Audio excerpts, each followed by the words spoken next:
As night falls, a bright moon hangs above Lingjiu Mountain, its cold light casting a silver veil over this sacred place.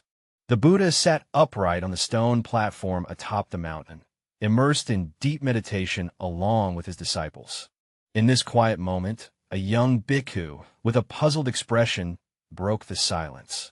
He prostrated respectfully before the Buddha and posed a question about the cycle of rebirth, prompting deep reflection among all present. The Venerable One, recently a question has been lingering in my mind for a long time, and despite much contemplation, I cannot find an answer. If there truly are past and present lives, then before reincarnation, does one know where they will be born? Are they able to choose their parents autonomously?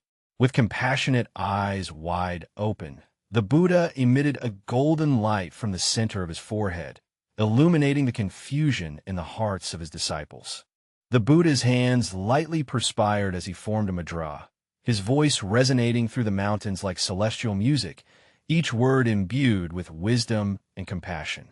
Well said, well said. What you inquire about pertains to the very origin of the cycle of existence. Sentient beings revolve in the cycle of samsara, like a spinning wheel without rest. The profound truth within this is subtle and wondrous. It shall be explained to you in detail. The Buddha's voice was like a sudden pouring of pure nectar, startling the young monk's heart. He quickly joined his palms together in reverence, earnestly listening to the Buddha's teachings.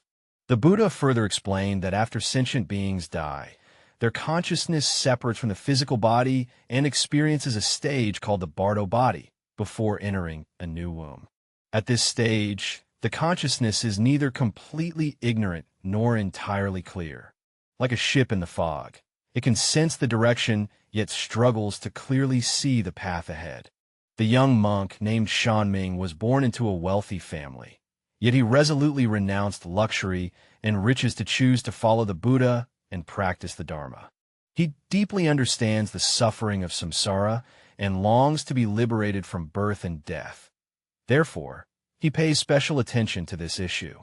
The Buddha smiled gently, turned to great wisdom Bodhisattva, and said, "Great wisdom, you have a profound affinity with the Pure Land and a deep understanding of the matters of birth and death and the cycle of samsara. It would be better for you to illuminate and resolve Shanming's doubts, so that he can comprehend the principles more deeply." The Master and the Bodhisattva pressed their palms together in reverence, respectfully bowing to the Buddha. Then, with a gentle gaze, he looked toward Bhikkhu Shanming and said, "Shanming, the matter you inquire about concerns the profound secret of sentient beings' cycle of birth and death. It involves a wide range of aspects that must be understood through the interdependent conditions of cause and effect, karmic influence, and other related factors." The voice of the Bodhisattva is like a clear mountain spring, gently flowing through the silent night sky, nourishing the heart of every being. Long ago, in the kingdom of Magadha, there was a young Brahmin named Vaisali who was well-versed in various Vedic scriptures and highly knowledgeable. Yet he was unable to unravel the mystery of birth and death. He pondered deeply, but could never find the answer, his heart filled with confusion and anxiety. One day, he walked alone through a remote mountain forest, hoping to find a wise sage who could help him unravel the long-standing dilemma that had troubled him. Ultimately, he encountered an ascetic sage. Vaishali respectfully bowed to the sage and asked, "O sage, why are some born into wealthy families, enjoying luxury and honor, while others are born into poverty, suffering the hardships of life? Why are some naturally intelligent and quick to understand, while others are dull as stone, struggling to grasp anything? What is the reason behind this?" The sage, holding a staff, pointed toward the sky and said, "Vaishali, if you wish to know the answer, come with me." As the words just fell, Vaishali suddenly felt a dizzying whirl, as if immersed in a vast vortex. When he opened his eyes again, he found himself in a strange and wondrous realm. Here, amidst swirling clouds and mist, the play of light and shadow shifts continuously, faintly revealing countless soul-like points of light drifting within, resembling twinkling stars in the night sky. This is the bardo realm, where ancestors explain that the departed souls wait here for rebirth. They will undergo a special period in this realm and then be reborn into new lives according to their respective karmic actions. Hisei, observing the scene before him, saw that some of the light points were bright, some dim, some calm, and some restless. Each light point radiated different energies and auras. Each soul carries the karma from its past lives. The ancestors continued, saying that these karmic seeds determine their future destiny. Look over there. Following the direction indicated by the celestial being, Benares saw a special point of light that was brighter than the surrounding lights. It emits a gentle radiance, making it particularly striking. The light spot is drifting downward toward the earthly realm. It is about to be reborn. The sage said, "Let us follow it and observe how it chooses, as well as the basis for its selection." Led by the celestial being, Visali's consciousness closely followed the ray of light. The light spot drifted above the human realm, overlooking countless families, like a traveler seeking their own home.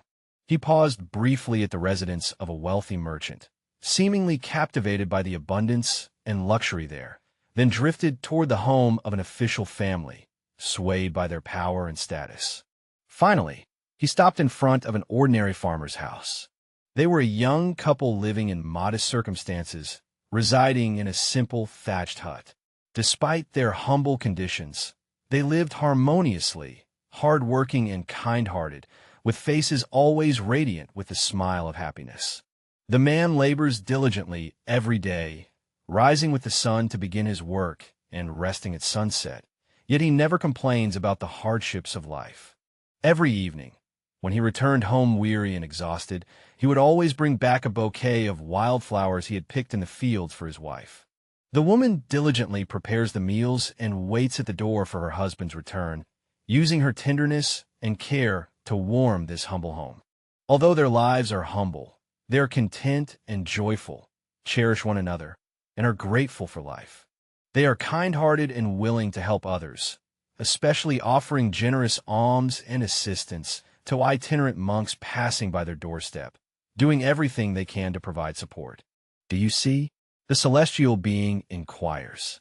This soul is observing its potential future parents, and its choice is not made arbitrarily, but through careful contemplation. He is influenced by the pull of karma and the goals of spiritual practice. At the same time, he was also considering the virtue of his parents, the atmosphere of the family, and the future opportunities. These factors will all influence his choice. Just as Vesali was about to ask more questions, the light suddenly steadfastly drifted toward the farmer's house and merged into the abdomen of the man who was weaving, as if it had found its ultimate resting place.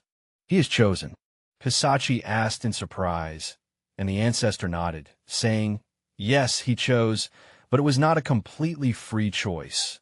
It was guided by multiple dependent origination.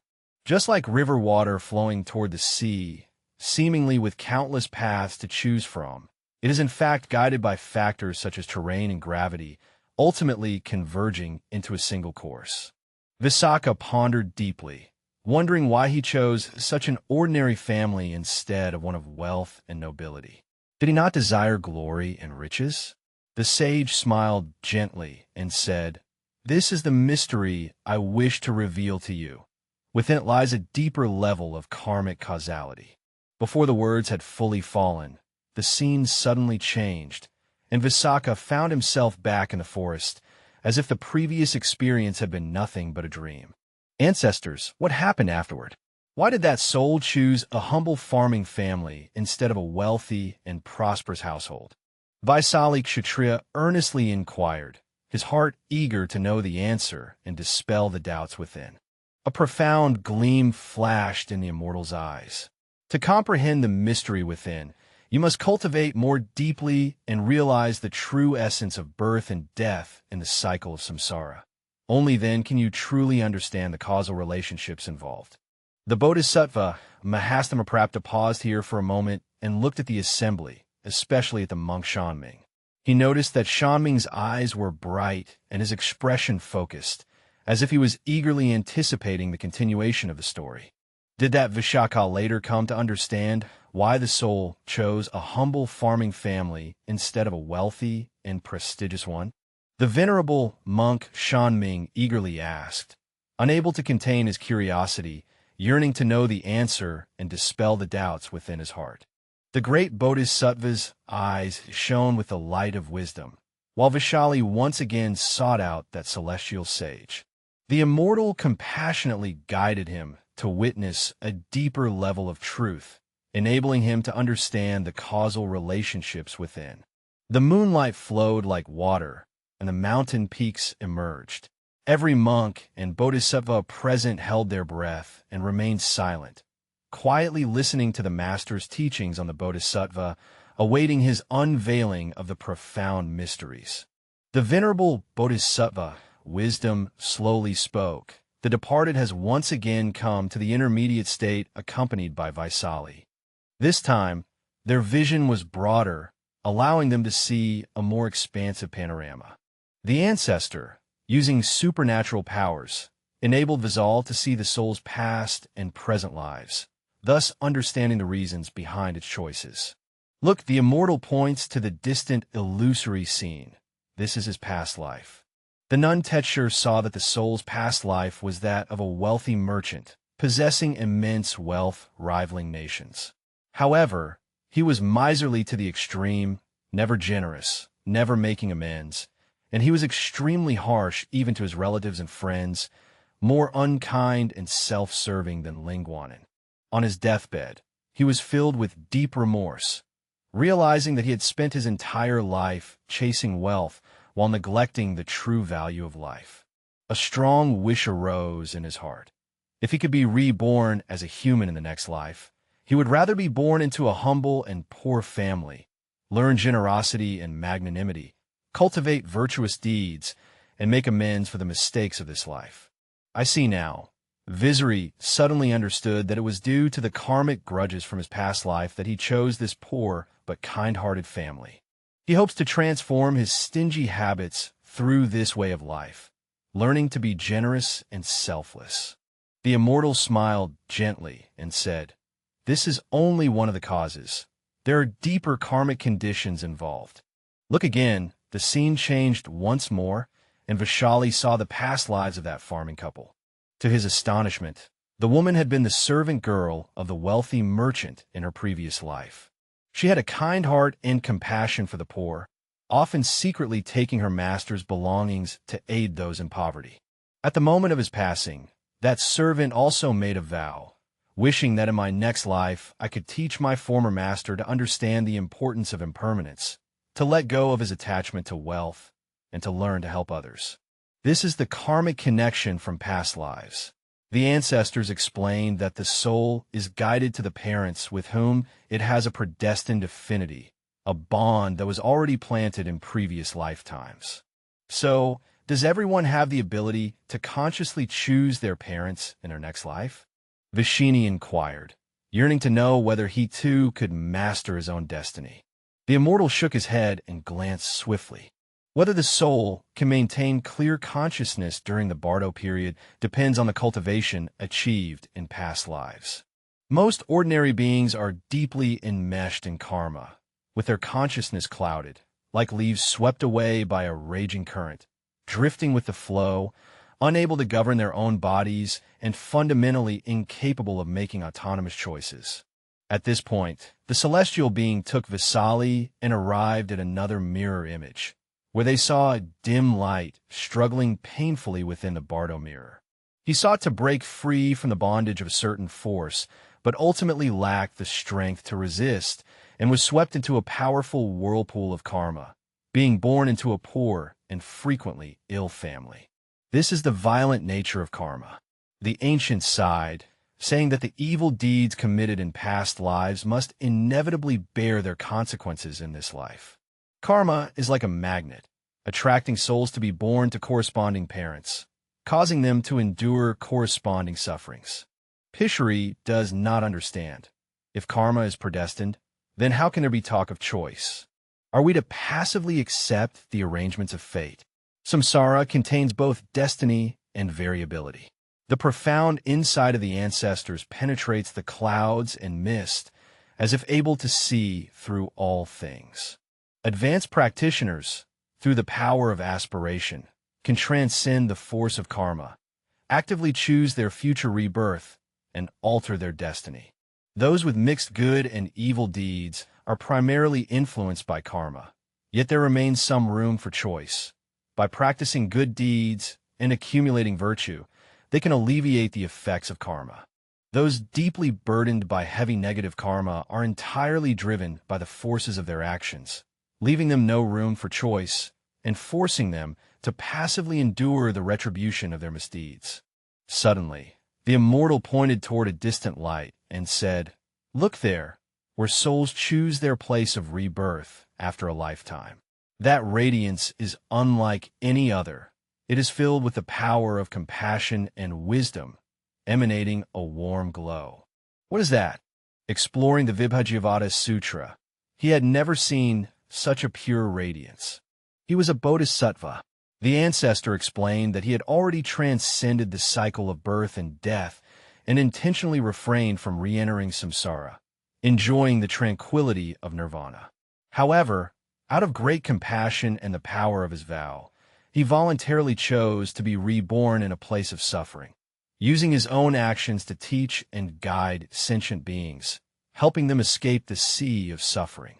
At that moment, Vishani saw the Bodhisattva's radiance divide into 3 beams, each directed towards a different household: 1 royal family, 1 commoner family, and 1 merchant family. This cannot be possible. How can one person be reborn into 3 different families at the same time? Vishani was utterly astonished, unable to comprehend what was happening before his eyes. This is the principle of emanation bodies. Ancestors explained that advanced bodhisattvas can simultaneously manifest multiple forms, appearing in different families and assuming various identities and methods to save more sentient beings, aiding them in awakening and attaining liberation. In that moment, Visakha seemed to touch the deepest mysteries of life, and an unprecedented sense of awe surged within her heart. He realized that the meaning of life lies not only in the pursuit of personal happiness and liberation, but also in helping others and benefiting all sentient beings. So, virtuous one, how can we maintain clarity of mind during rebirth, choose wholesome conditions, and avoid harmful outcomes? Anathapindika urgently inquired, eager to grasp the method to alter one's destiny. The ancestor looked towards Vaishali, voice solemn and calm. The practice in this life is a choice to purify the mind, accumulate merit, maintain right mindfulness at the moment of death, and not be deluded by greed, hatred, or ignorance. If one can do so, ultimately one will naturally maintain clarity in stillness, not drifting with the night wind, thereby being able to autonomously choose one's own future. Visali was about to continue his inquiry when suddenly he felt a dizzying whirl. The vision before him vanished, and he found himself once again in the midst of the forest. Saraira, you have already witnessed a glimpse of the cycle of birth and death. Return and reflect deeply. Engrave what you have seen and heard in your heart, and put it into practice. Shariputra instantly understood that the previous experience was manifested by a celestial being through supernatural power, aimed at allowing him to personally witness the profound mysteries of life and death, thereby inspiring his determination to cultivate the path. He respectfully kowtowed to the ancestors, his mind firmly resolved to diligently cultivate practice, not only for himself, but also for his parents and all sentient beings. The master, the Bodhisattva, paused for a moment of silence, looking at everyone present, especially at the venerable Shanming. Shanming, do you understand now? Whether a person can choose their parents before rebirth depends on 3 key factors: karma, aspiration, and cultivation. Karma is the foundation, vow power is the driving force, and cultivation is the guarantee. Only through continuous practice can one accumulate merit and virtue, elevate one's own state of being, and thereby have more options in the next life. Shanming appeared thoughtful and pondered. Then, did the Buddha and the Bodhisattvas also willingly incarnate into this world? Did they come to this world full of suffering to save all sentient beings? At this moment, the Buddha smiled gently, and golden light slowly emanated from him, illuminating the entire Vulture Peak mountain. All Buddhas and Bodhisattvas realized the world through great compassion and the power of their vows. This realization is not bound by karma, but is for the liberation of sentient beings. They cannot bear to see sentient beings suffer, which is why they come to this world again and again, using their wisdom and compassion to guide sentient beings toward liberation. Just as the bright moon reflects upon 1,000 rivers, though there appear to be 1,000 moon images in the rivers, in reality, the moon itself remains constant. Although the Buddhas and Bodhisattvas manifest in various forms, their essence is the same, all dedicated to benefiting sentient beings. Tears welled up in the eyes of Venerable Shanming. He recalled the sorrowful faces of his elderly parents when he ran away from home. Now that he has understood the mystery of the cycle of birth and death, he is more determined in his practice, not only for himself, but also for his parents and all sentient beings. He vowed to diligently cultivate his practice, attain enlightenment at an early date, and then return to his homeland to teach and guide his parents, so that they might also understand the Dharma and be freed from the suffering of samsara. Bodhisattva, understand. Our parents in this life are either connected by good karmic affinities, guided by karma, or chosen voluntarily. Regardless of the reasons, we should practice filial piety and gratitude, while diligently cultivating our practice, so that in future lives we may have better opportunities to benefit all sentient beings more effectively. The Master and the Bodhisattva smiled and nodded, saying, well said, you have grasped the essential meaning. May you apply the knowledge acquired today to your daily life. Be filial to your parents, respect your teachers, benefit all sentient beings, and swiftly attain Bodhi, enlightenment.